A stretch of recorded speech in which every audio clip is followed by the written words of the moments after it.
All right, you can see Chris working those coil packs. Got this nice magnetic swivel 3/8 by 5/8. Perfect for the spark plugs. You look for it to see if they're weak. They're nice and stiff, no burn. Yeah, looks great. Wow. There we go. Put them back in the... It doesn't even matter. It doesn't matter.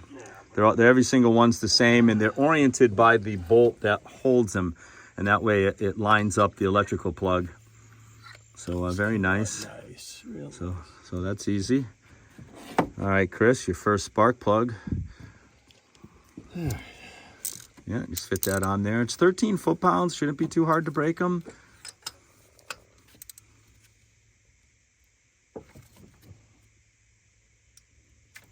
Got it? Yeah? Okay. I'm expecting now. He's got 100 and almost 130,000, so it'll be interesting to see how the plug looks.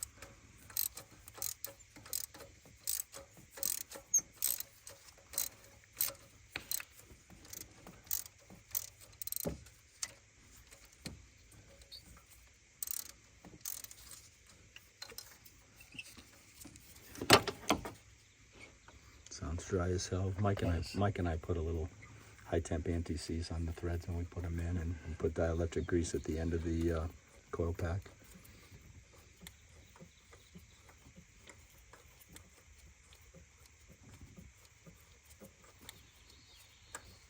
You got a magnet for if it doesn't come out. That's a magnetic socket. Oh, is it? Just check. Better be. That's what I paid for.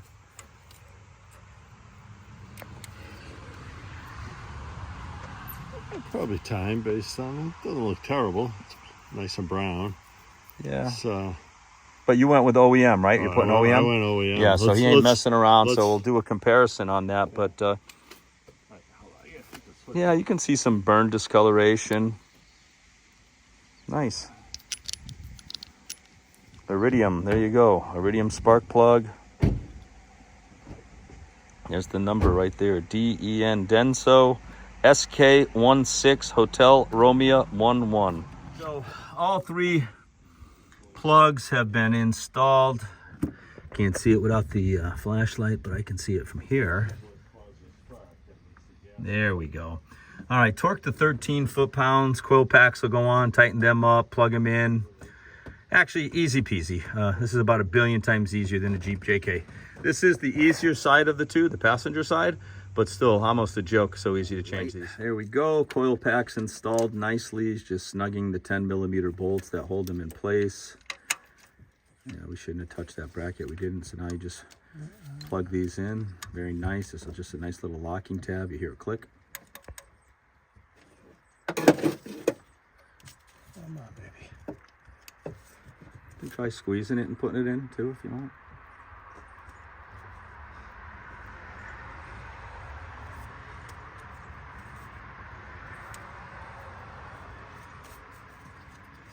Just give it a tug backwards and you'll be able to tell. That's obviously that one. Yeah. That one clicked nice. Like that one. Yeah, a lot of times, like, I'll take brake cleaner and just clean one. all of that shit out.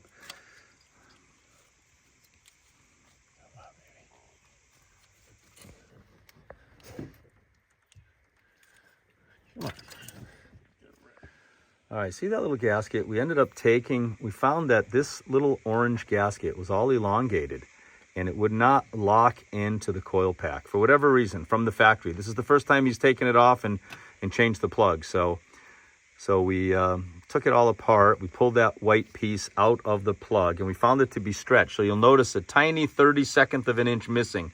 We did that intentionally because the gasket was too big. It was stretched. So now that's going to snap into the electrical plug, and then we should be able to plug it into the coil pack and get a nice loud click. You can see the secondary air induction pump motor is back installed. The electrical connection is installed. Just doing a little bit of cleaning on the flange of the little 6-inch tubing. Just cleaning that up a little bit before we reassemble that. Had one little problem with a OEM connector with a little orange gasket. We improvised, we overcame, we adapted, we used a little dielectric grease. Everyone's happy. All right, so that piece is about to be lined up there.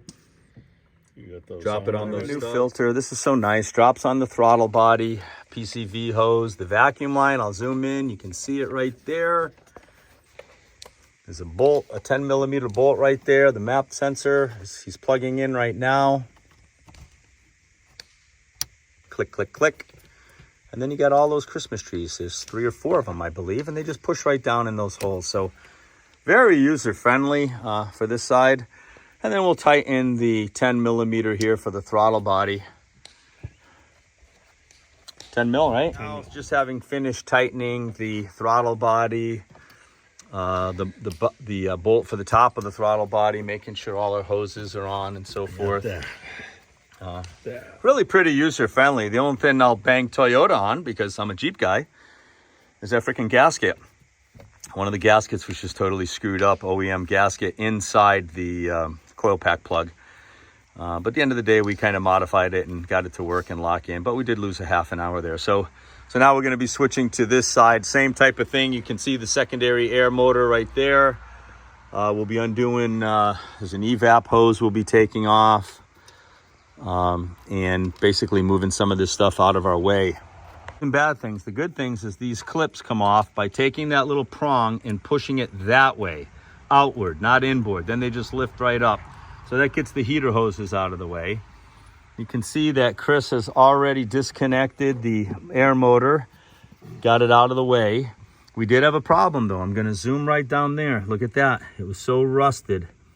It broke one of the studs, but you can see it sticking out about 1/4 of an inch. So we feel it's going to be okay to put it back in and then just put the 1 bolt on that side and the 2 nuts back up here. So at the end of the day, we feel it's going to be okay because it looks like that bracket looks like it's all part of the exhaust manifold and pretty tough spot. Basically, corrosion was the killer there and it just sheared right off. So unfortunate, but we don't think it's a deal breaker by any stretch of the imagination. There's still a nice metal gasket that goes on it. And if need be, if we felt that it wasn't good, I could take a little C-clamp and clamp it down. The real trick would be if there was a way to weld something on there, and it's a very difficult spot, get that out, drill it out, put a new bolt, new stud, but that's not happening today. I don't even know if we need to. Yeah, I think at some point we heat that up and get some vice grips on it and Yeah. it'll probably come out. Yeah. That's, Yeah, like they said. for a day we feel really Plugs ambitious. came out rather dry and hard with a lot of resistance. Putting some high temp anti-seize on the new threads really helped. So yeah, so the coil packs, we're going to drop them in and get those things bolted up. So I think we're out of the woods.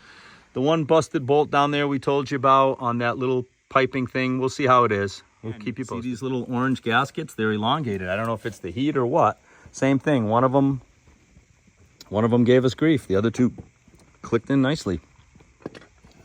So I got to plug that in. To the driver's side, so you can see the 3 nuts. This pump went in pretty good. This side's definitely a lot harder. I mean, you're wrestling the fuel lines. The hoses were fine once you undid those 2 clips.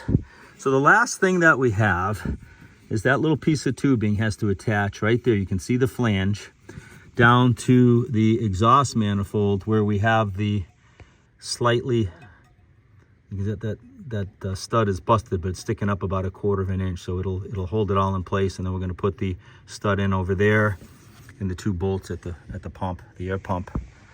So a little difficult on this side. One little problem, honestly, coil pack plugs, we had one on each side that were kind of shitty.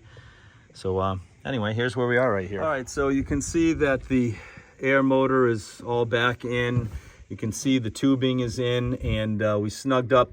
All right, I'm zooming in. You can see that stud right there. It's sticking out 1/4 of an inch. It did line up nice. I tried moving it after I torqued the other one, and it's not going anywhere. So we both feel we're okay there. That was really probably the biggest problem that we had due to corrosion. The other thing is there are not strange, but orange gaskets in the electrical plug for the coil pack, and that's fine. But it seems like taking them out, they were kind of like stretched out, and 2 of them really fought us because they were blocking the pins. Like that. So now this is special Toyota coolant. Pour it slow because we got a little leak right here. Matter of fact, maybe I'll put some electrical tape over that. Hold on 1 second. We got a leak. Yeah, We got a we got a leak. slight little leak. 50, long life. Oh yeah. And that's what they say there. That's it. Yeah. You can see Oliver's here with us today. He's been helping us out. He's getting ready to go into trade school. So nothing better for a guy going into trade school than to start having you do your dad's automotive work. So I don't know. We probably lost, we basically just lost what was in the radiator. So maybe 4 quarts. We'll see. I think it's going to be even a little more than that. And if our valve's holding that Chris tightened up, it shouldn't be leaking. The other thing we did is we haven't started it since we put the new belt on yet. We believe we got everything nice, but after we get this coolant in there and she burps for a while, we're going to start it up and get this engine. We'll put the heat on in the vehicle and get this engine to where the thermostat opens up and let it burp and do its thing. The moment of truth, got to turn this thing over. Get that. Hopefully we got that belt turned on right. Put her in park. Yep. All right, we got the belt on right. That's good. All right, you put the heat on right.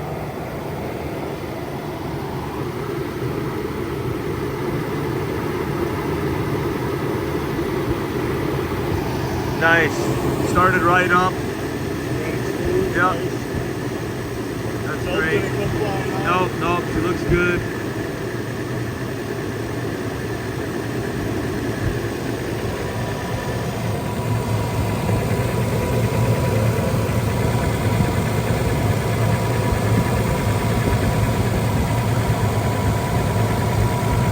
I don't feel any air coming out around there.